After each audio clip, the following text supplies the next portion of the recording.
Seorang jenderal sudah menyerah, harus kemana lagi dia berobat, karena kakinya yang tidak kunjung sembuh. Saat jenderal itu sedang makan di sebuah restoran, dia kaget ada seorang bocah datang meminta makanan. Jika jenderal itu memberinya, maka bocah tersebut akan menyembuhkan kaki jenderal. Begini kisah selengkapnya. Tapi sebelum kita lanjut ke ceritanya, jangan lupa untuk subscribe, nyalakan lonceng notifikasinya, agar saya semangat untuk menghadirkan cerita yang lebih menarik lagi. Dan jangan lupa absen di bawah. Kalian dari kota mana saja? Jenderal Darmawan dikenal sebagai sosok keras, tegas, dan tidak pernah takut pada siapapun. Namun sejak 6 bulan terakhir hidupnya berubah total karena luka di kaki kirinya yang tak kunjung sembuh. Luka itu bermula dari kecelakaan kecil saat inspeksi lapangan. Hanya goresan biasa menurut dokter. Tetapi entah mengapa makin hari justru membusuk, bernanah, dan membuatnya sulit berjalan. Ia sudah berobat ke rumah sakit militer terbaik, dokter spesialis, bahkan sampai ke luar negeri. Namun, hasilnya nihil. Rasa sakit itu bukan hanya di kaki, tapi juga di pikirannya. Harga dirinya runtuh perlahan. Seorang jenderal yang dulu berdiri gagah kini harus berjalan tertatih dengan tongkat. Malam-malamnya diisi rasa nyeri dan penyesalan, hingga pada suatu siang yang terik, setelah keluar dari rumah sakit dengan hasil pemeriksaan yang kembali mengecewakan. Ia memutuskan makan di sebuah restoran kecil pinggir jalan, bukan restoran mewah langganannya. Ia ingin sendiri, jauh dari ajudan dan tatapan orang-orang. Saat makanan baru saja tersaji, tiba-tiba seorang bocah kurus dengan pakaian lusuh berdiri di samping mejanya. Wajahnya kotor, matanya tajam tapi tenang. Bocah itu berkata pelan meminta sisa makanan. Jenderal itu terkejut dan refleks hendak mengusirnya. Namun entah kenapa ia menahan diri. Sebelum jenderal berbicara, bocah itu menatap kakinya lalu berkata lirih bahwa luka itu tidak akan sembuh dengan obat apapun. Jenderal terdiam. Jantungnya berdegup kencang. Bocah itu lalu berkata jika ia diberi makan dengan ikhlas, ia bisa membantu menyembuhkan kaki tersebut. Jenderal merasa ini lelucon atau penipuan. Namun sorot mata bocah itu membuatnya ragu. Ada sesuatu yang berbeda, sesuatu yang sulit dijelaskan dengan logika. Di titik itulah jenderal yang sudah menyerah pada pengobatan mulai dihadapkan pada pilihan yang tak pernah ia bayangkan sebelumnya. Dan dari sinilah kisah aneh namun terasa nyata ini benar-benar dimulai. Jenderal Darmawan menatap bocah itu lama. Sendok di tangannya berhenti bergerak. Hatinya bimbang antara logika dan rasa iba. Ia sudah terlalu sering ditipu orang yang mengaku bisa menyembuhkan. Tapi bocah ini berbeda. Tidak membawa botol obat, tidak meminta uang, hanya makanan. Akhirnya jenderal menggeser piringnya dan memanggil pelayan untuk menambah 1 porsi lagi. Bocah itu duduk dengan sopan, tidak rakus. Makan perlahan seolah sangat menghargai setiap suapan. Jenderal memperhatikan tangannya yang kecil penuh bekas luka. Setelah selesai makan, bocah itu mengusap mulutnya lalu berkata terima kasih dengan suara tenang. Jenderal bertanya siapa namanya dan dari mana asalnya. Bocah itu menjawab singkat, namanya Raka. Ia tinggal berpindah-pindah. Jenderal tertawa kecil dan berkata bahwa dunia ini kejam untuk anak seusianya. Raka menatap jenderal dan berkata dunia kejam karena manusia sering lupa berbagi. Kalimat itu menusuk. Setelah itu Raka meminta izin melihat kaki jenderal. Awalnya jenderal ragu, tapi entah kenapa ia membuka perban di bawah meja. Bau luka menyengat. Namun Raka tidak menunjukkan wajah jijik sedikit pun. Bocah itu hanya menutup mata sebentar lalu menyentuh ringan bagian sekitar luka. Sentuhannya hangat. Jenderal terkejut karena rasa nyeri yang biasa menusuk tiba-tiba mereda. Raka berkata bahwa luka itu bukan karena kuman atau kecelakaan, tapi karena kemarahan dan kesombongan yang lama dipendam. Jenderal tersinggung. Ia merasa dihina oleh bocah kecil. Namun Raka melanjutkan bahwa selama ini jenderal sering mengambil keputusan yang melukai banyak orang tanpa sadar. Luka di kaki hanyalah cermin dari luka batin orang-orang itu. Jenderal terdiam. Kenangan lama muncul. Perintah keras. Penggusuran, latihan brutal, wajah-wajah prajurit yang ia abaikan, tanpa sadar matanya berkaca-kaca. Raka berkata penyembuhan tidak bisa instan. Ia hanya membuka jalan, sisanya tergantung pada hati jenderal sendiri. Sebelum jenderal sempat bertanya lebih jauh, Raka turun dari kursi dan berkata ia harus pergi. Jenderal spontan memanggilnya dan ingin memberi uang, namun Raka menolak.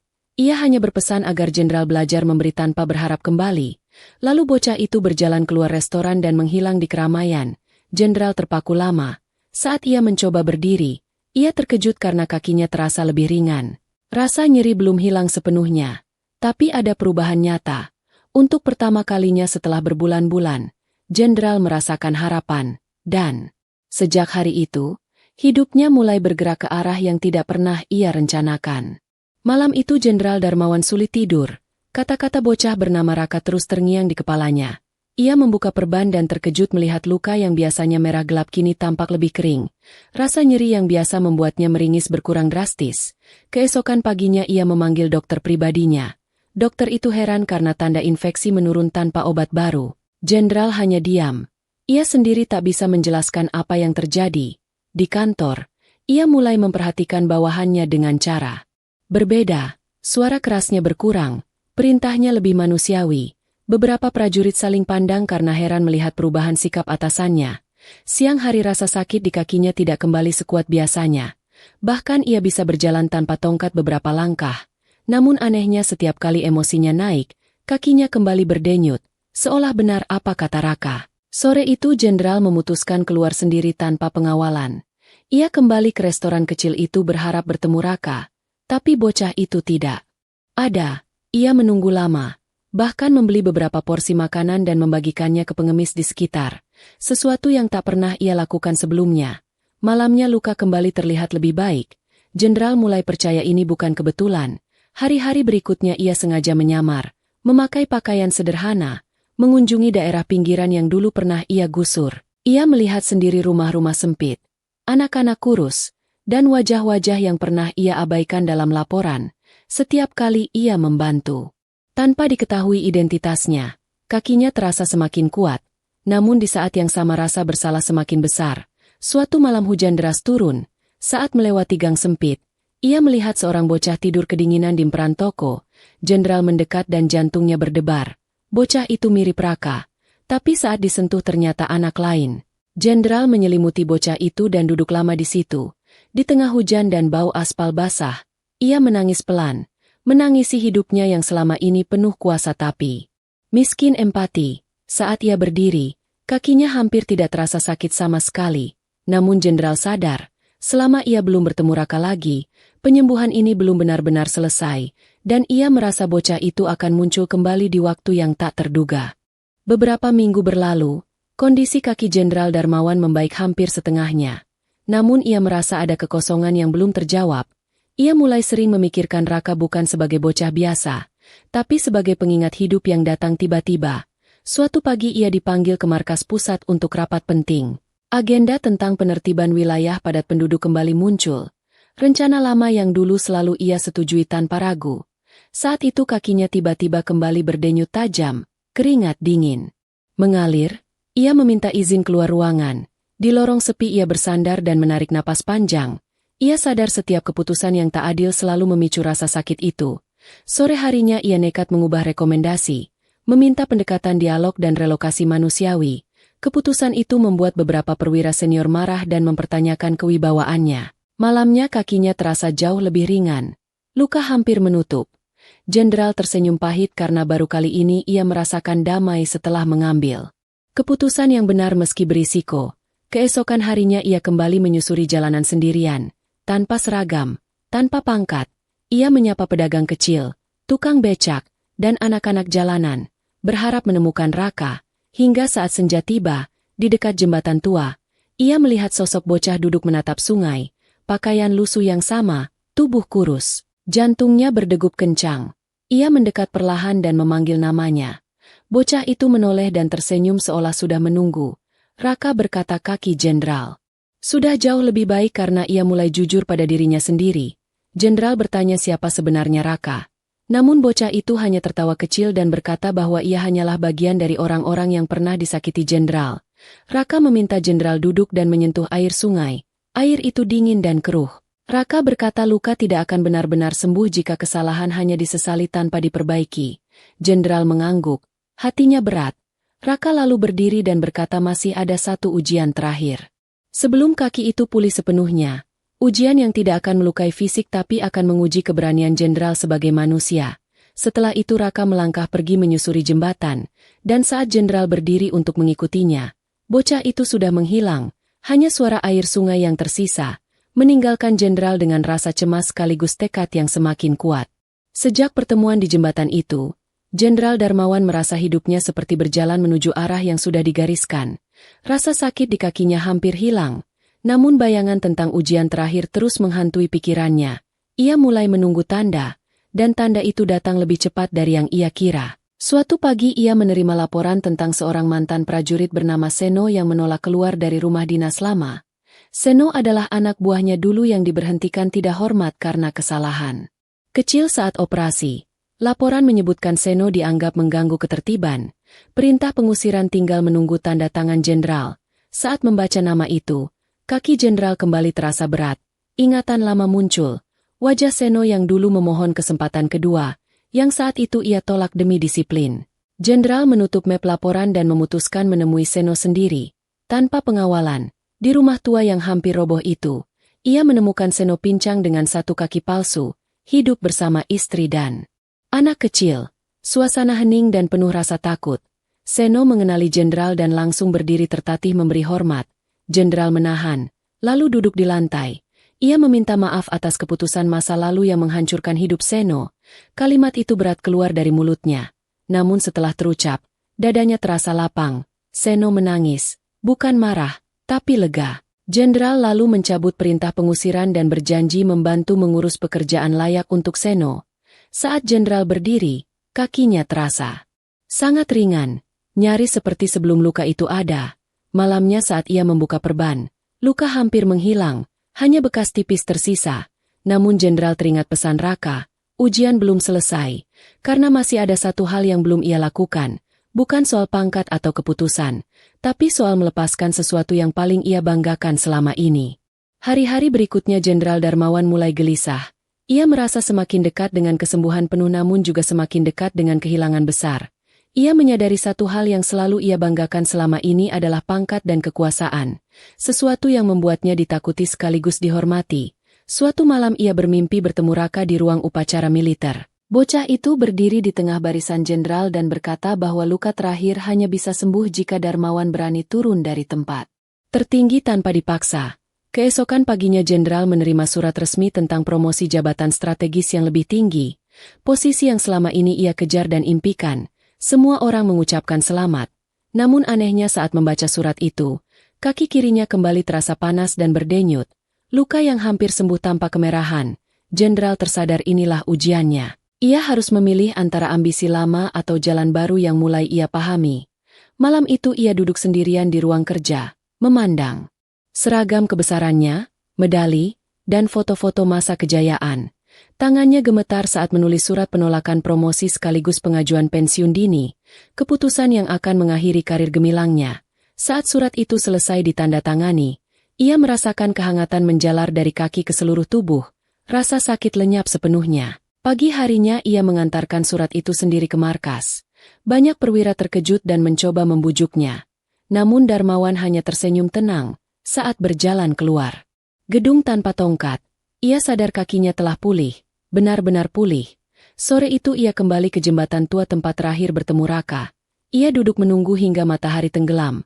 Lalu Raka muncul dari balik bayangan, menatapnya dengan senyum puas. Bocah itu berkata bahwa kesembuhan sejati bukan soal tubuh, tapi keberanian melepaskan kesombongan. Jenderal menunduk hormat. Namun saat ia mengangkat kepala, Raka sudah tidak ada. Hanya angin senja dan suara sungai.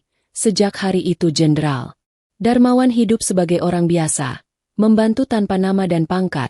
Dan meski Raka tak pernah muncul lagi, setiap langkah kakinya selalu mengingatkan bahwa keajaiban datang saat manusia memilih rendah hati.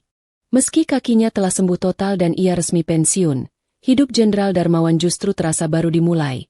Pagi-paginya tak lagi diisi apel dan laporan, melainkan berjalan kaki menyusuri kota dengan langkah ringan. Namun ketenangan itu tak langsung diterima semua orang. Media mulai menyoroti pengunduran dirinya yang dianggap aneh. Isu beredar bahwa ia sakit keras atau tersandung kasus. Darmawan memilih diam. Ia menjual rumah dinas besarnya dan pindah ke rumah kecil di pinggir kota. Hidup sederhana tanpa ajudan.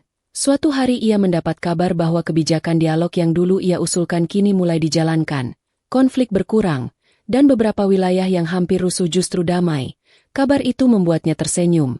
namun malamnya ia kembali bermimpi tentang Raka. Bocah itu berdiri di tengah kerumunan orang miskin dan berkata bahwa perjalanan Darmawan belum selesai karena ia baru menyembuhkan satu luka, bukan luka banyak orang.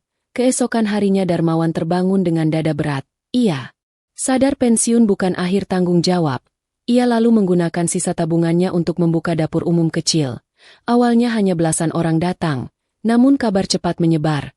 Ia melayani sendiri, mencuci piring, menyapa dengan senyum. Banyak yang tak tahu siapa dirinya dulu, dan itu membuatnya lega. Suatu sore seorang ibu tua menatapnya lama lalu berkata wajahnya mirip jenderal yang dulu memerintahkan penggusuran rumahnya. Darmawan mengakui tanpa membela diri. Ia meminta maaf, ibu itu menangis. Dan memaafkannya. Sejak saat itu dapur kecil itu menjadi tempat orang-orang berbagi cerita. Darmawan sering mendengar kisah pahit akibat keputusan-keputusan yang dulu ia buat. Setiap pengakuan dan permintaan maaf terasa seperti menghapus satu bayangan gelap dalam hidupnya. Suatu malam saat menutup dapur, ia melihat seorang bocah duduk di bangku. Sekilas mirip Raka. Namun saat didekati bocah itu menghilang, Darmawan tersenyum. Ia tak lagi mengejar kehadiran Raka, karena ia mulai paham bahwa bocah itu hadir dalam setiap kesempatan berbuat baik. Dan selama ia terus berjalan di jalan itu, langkah kakinya akan tetap kuat tanpa luka. Waktu berjalan pelan namun pasti, dapur umum yang dirintis Darmawan kini tak lagi kecil. Beberapa relawan datang membantu tanpa diminta. Mereka tak tahu siapa Darmawan dulu, hanya mengenalnya sebagai Pak Dharma yang selalu datang paling pagi dan pulang paling malam. Suatu hari seorang pemuda bernama Arif datang sebagai relawan. Wajahnya keras dan penuh amarah. Darmawan melihat bayangan dirinya di masa lalu dalam diri pemuda itu. Arif sering marah, mudah tersinggung, dan merasa dunia tidak adil. Suatu sore Arif terlibat cekcok dengan warga sekitar dapur. Darmawan menenangkan dengan sabar. Namun Arif justru membentak dan pergi. Malam itu Darmawan duduk sendiri.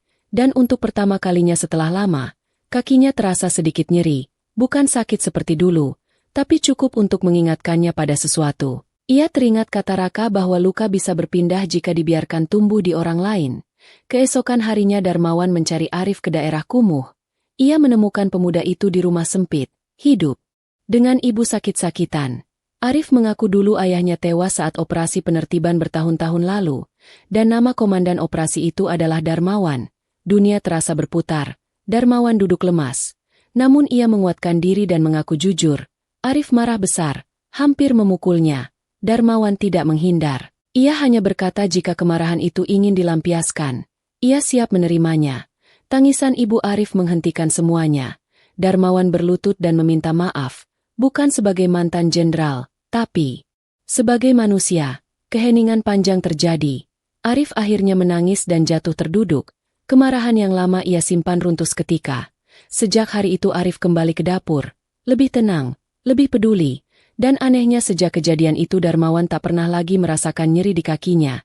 Ia sadar penyembuhan sejati bukan hanya tentang dirinya, tapi tentang berani menghadapi akibat masa lalu dan memutus rantai luka agar tidak diwariskan.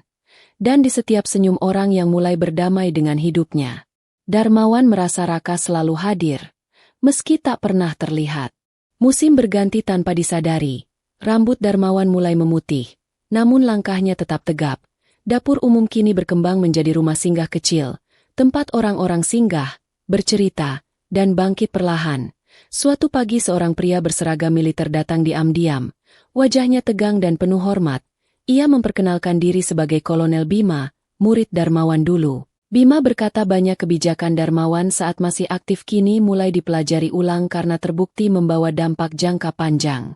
Yang lebih manusiawi. Darmawan hanya tersenyum dan berkata perubahan tak perlu nama. Namun Bima lalu menyampaikan hal lain. Beberapa keputusan lama Darmawan kembali disorot. Ada tekanan agar ia dimintai keterangan resmi, bukan sebagai tersangka, tapi sebagai saksi sejarah. Darmawan terdiam. Malam itu kakinya terasa berat lagi, bukan karena sakit, tapi karena beban kenangan. Ia sadar masih ada bagian masa lalu yang belum ia hadapi secara terbuka. Keesokan harinya ia setuju datang ke forum terbuka yang mempertemukan korban, aparat, dan saksi. Ruangan penuh emosi, tangis, dan amarah. Darmawan duduk tanpa seragam, tanpa pembelaan. Satu persatu orang maju menceritakan luka akibat kebijakan lama. Darmawan mendengar semuanya tanpa memotong. Setiap cerita seperti menekan dadanya. Namun ia bertahan. Saat tiba giliran bicara, ia tidak membela diri. Ia mengakui kesalahan sistem dan kesalahannya sebagai pemimpin. Ia meminta maaf tanpa syarat. Suasana hening panjang. Beberapa orang masih marah, tapi sebagian mulai luluh. Saat forum berakhir, Darmawan berjalan keluar dengan tubuh lelah namun hati ringan. Di luar gedung, ia melihat seorang bocah membersihkan kaca mobil. Sekilas wajah itu mengingatkannya pada Raka. Namun kali ini Darmawan hanya tersenyum dan memberi makan tanpa berkata apapun. Kakinya melangkah mantap, tanpa nyeri. Ia sadar keberanian terbesar bukan mengubah masa lalu, tapi berdiri jujur di hadapannya. Dan sejak hari itu, ia tak lagi takut pada bayangan apapun yang pernah ia ciptakan sendiri. Setelah forum terbuka itu, nama Darmawan sempat kembali ramai dibicarakan.